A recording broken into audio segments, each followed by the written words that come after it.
Oke. Selamat datang di Pori Pori Podcast Ringkas RRI dan saya Nono Kartono saat ini sudah bersama Bapak Nurrohman Normadika. Beliau adalah Ketua DPC Serikat Buruh Migran Indonesia SBMI Kabupaten Cirebon. Apa kabar Pak? Alhamdulillah sehat. Oke. Baik. Pak, soal buruh migran. Saat ini di Kabupaten Cirebon ada isu yang menarik tidak terkait dengan buruh migran Pak? Isu yang menarik yang mungkin fokus di saya adalah TPPO Mas. Yang terindikasi TPPO mereka diberangkatkan ke bukan negara penempatan yaitu di Timur Tengah. Mungkin itu karena itu yang saya alami sangat sulit sekali untuk memulangkan selain dengan cara ya untuk meminta si pelaku yang memang bertanggung jawab memulangkan karena mereka diberangkatkan tidak ada perusahaannya. Itu jalur perorangan. Jadi biasanya mereka itu dipekerjakan sebagai apa Pak? Dijanjikan sebagai apa, kemudian pada kenyataannya dijanjikan menjadi apa?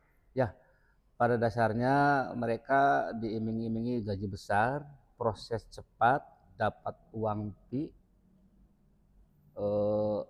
kerja enak seperti itu, dan mereka rata-rata korbannya adalah perempuan pekerja migran yang mereka diberangkatkan ke Timur Tengah. Kita tahu Timur Tengah untuk 19 negara penempatan itu ditutup sejak 2015, bahkan untuk Arab sendiri sudah di moratorium ditutup sejak 2011 kalau untuk Arab. Oke lah, katakan sekarang untuk Timur Tengah khususnya Arab itu sudah ada program baru yaitu sistem penempatan satu kanal. Jadi mereka kalau nggak salah kemarin-kemarin diberangkatkan 100 orang. Jadi mereka di sana itu diberangkatkan kerja di majikan masing-masing, tapi ketika sore pulang supaya artinya apa dipastikan mereka itu memang aman tidak diam di majikan seperti itu yang saya tahu.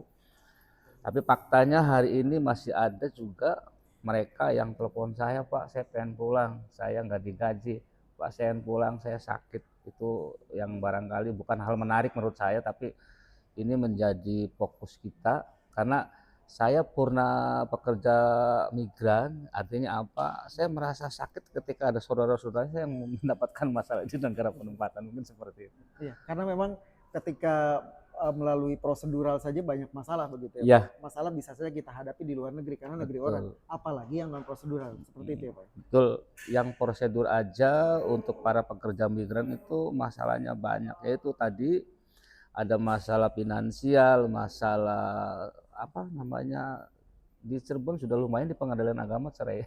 Oh. Iya. Kemudian juga pola asuh yang salah itu artinya yang oke katakan kita kerja di sana prosedur aja ada masalah ya. Maka ya artinya saya sebagai ketua Serikat Buruh Kabupaten Cirebon ya sedikitnya meminta kepada masyarakat Kabupaten Cirebon untuk berhati-hati ketika bekerja di luar negeri. Ya, datanglah ke LTSA supaya terhindar dari perdagangan orang. Kemarin-kemarin mungkin Mas Nono kalau lihat berita bahwa korban bukan saja orang yang barangkali sekolahnya di bawah SMA ya, tapi para mahasiswa-mahasiswa yang memang kemarin terjebak di Kamboja menjadi scammer itu. Iya. Itu juga kan terindikasi TPPO. Ya, Artinya alhamdulillah. tidak terkait dengan pendidikan ya Pak ya? Ya, tapi menurut saya ya dengan cerdas masyarakat ya terhindar dari PPO. Terkait barangkali kemarin teman-teman mahasiswa yang baru lulus kemudian teriming-iming gaji besar di Kamboja itu barangkali ini menjadi menjadi fokus pemerintah harus bisa menyediakan lapangan kerja lokal di Itu PR ya Pak di ya. PR. PR yang Iya, sudah lama memang harus iya seperti itu. diselesaikan Pak ya. Tapi ini terkait dengan pola pikir masyarakat. Iya.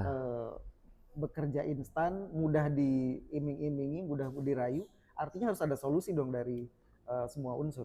Seharusnya ada solusi, seharusnya demikian. Bahkan Mas Nono, saya punya desk di LTSA yang layanan terpadu satu atap. Saya ada beberapa kali ketika bukan mengadvokasi, mengkonseling, kan muter di setiap meja nih, Ya. ngurus dukcapil, ngurus paspor, ngurus kesehatan, muter sampailah ke meja saya. Mbak, absen dulu kata saya kan, nulis dulu. Mereka sampai nggak nulis, nangis. Berarti di situ ada mereka tidak bisa baca tulis. Oh. Nah ini kemudian bukan sangat menarik, kami koordinasi dengan dinas untuk tidak melarang mereka kerja, tapi untuk artinya apa, mereka memahami baca tulis dulu. Oke. Iya, karena baca tulis itu penting. Dari mulai rambu-rambu di bandara apa, bahkan di Singapura juga ada beberapa teman yang kerja menjadi pekerja rumah tangga, kalau pagi dikasih catatan nih belanja ini, takutnya nanti mereka menjadi korban karena memang tidak mampu berkomunikasi. Makanya kenapa ada alasan kita harus melalui prosedur-prosedur yang benar, Iya, Pak, ya. iya. Karena di situ ada pendidikan dan tahapan-tahapan Iya, iya lainnya, betul. sehingga mereka ketika berangkat ke luar negeri tidak Ya, mendapatkan siap, masalah. udah seperti itu. Oke, tapi seberapa penting sih Pak mentaati peraturan prosedur pengiriman tenaga kerja? Ya bukan seberapa penting lagi, tapi ini memang Sangat penting penting, begitu. sangat penting ya.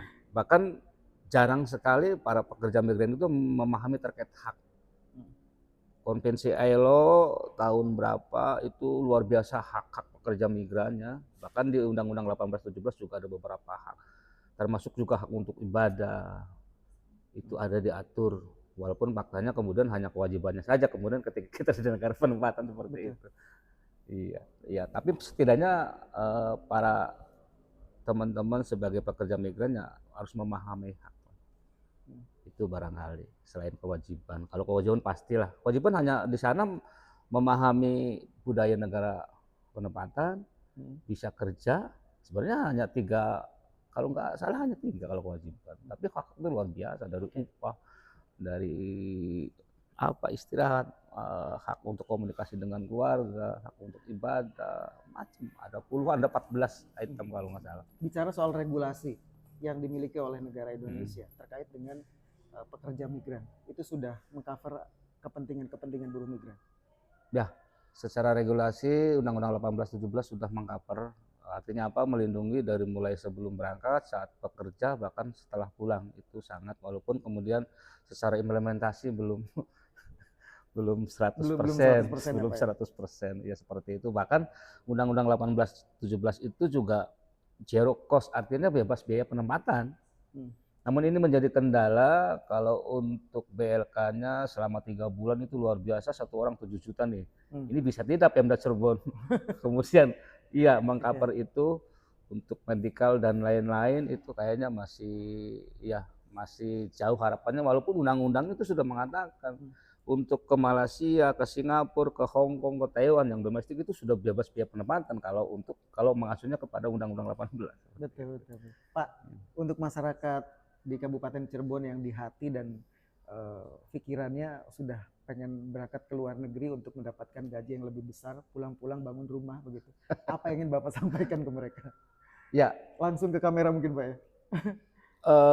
Adik-adik yang berangkat ke Jepang, ke Korea, memang ini menjadi tujuan untuk adik-adik yang baru keluar sekolah ya Pak ya. Tapi mereka berproses. Jadi kalau mau ke Jepang itu bisa ada magang, ada SSW. Kalau mau ke Korea juga ada G2G, ya itu artinya melalui testing dan berproses. Ya untuk Jepang, Korea silakan adik-adik ketika memang tidak berkuliah. Bahkan saya harap ya ketika bekerja di Korea, di Jepang juga di situ ada akses untuk bisa kuliah, entah di universitas terbuka atau menggali informasi apapun. Jadi sebenarnya aset yang paling besar itu adalah pendidikan. Ya artinya jangan kemudian menganggap kerja di luar negeri itu sukses dengan melihat teman atau orang lain, tapi menjadi pekerja migran yang memang benar-benar prosedur, ya paham terkait hak dan kewajiban. Mungkin itu ya. Baik, terima kasih Pak waktunya bersama podcast RRI. Iya. Dan tentu untuk kita semua perlu kita perhatikan juga bahwa ketika ada yang ingin berangkat ke luar negeri, tidak ada yang melarang, baik pemerintah ataupun mungkin beberapa NGO tidak ada yang melarang teman-teman untuk berangkat ke luar negeri, tapi paling tidak kita harus memahami betul prosedur-prosedur yang jelas. Selengkapnya bisa ditonton di kanal YouTube RRI Cirebon. Pori-Pori Podcast RRI.